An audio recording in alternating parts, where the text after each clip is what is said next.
Hi everyone, for today's book review we're going to be checking out some railway artillery, and in particular this one, the K5 Railgun by David Doyle.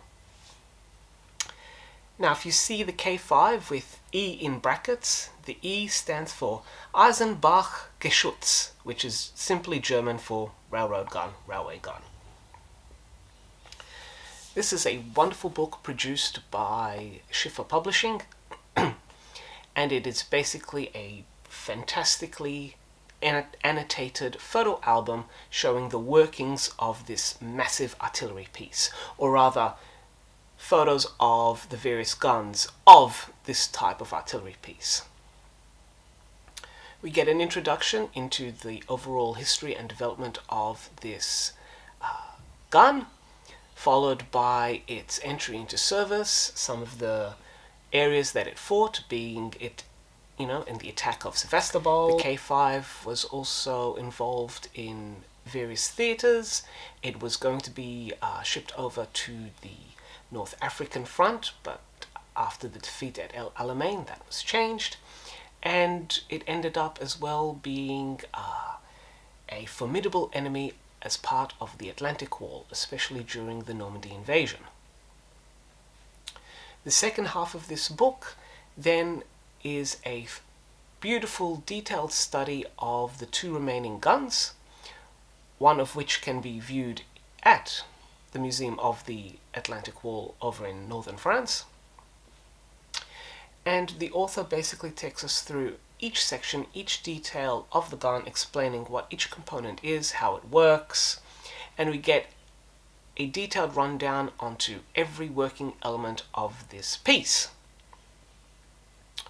There is one artwork showing the Anzio Annie gun, which is now called Leopold, that is preserved, showing its color scheme during the Anzio theater, its participation in the Anzio theater. And we also have a few diagrams. There's one here of the loading platforms showing the slight differences between the subversions of the artillery guns, as well as a great layout up here as well of where the various crew members were stationed in order to operate the guns. I've loved giant artillery pieces since I saw the Guns of Navarone as a child, and this book adds considerably to the knowledge of the operation and the day-to-day realities of working with giant artillery pieces. It would have been great to have annotations to some of these fantastically detailed drawings that are included here in terms of precisely what we're looking at, and more annotations about the differences and why those differences were implemented. It would have been great to have also a double spread annotating the main components of the gun, and where we see the layout of the crew members, further detail about particularly the non-enlisted men, what they were doing, what they were stationed to do, and what their jobs were. These are minor things. All the annotations are immensely detailed. David Doyle absolutely knows his stuff, and you know that you're in good hands going through this. Being published by Schiffer, the photo quality is nice and thick, which absorbs the rich detail of the high quality images, and all the photos are reproduced perfectly, so you get crystal clear images. Even the historical ones are all reproduced wonderfully, and even with the historical images, those that have been taken under hazy or blurry conditions, there's still plenty of detail there and atmosphere to take from those images.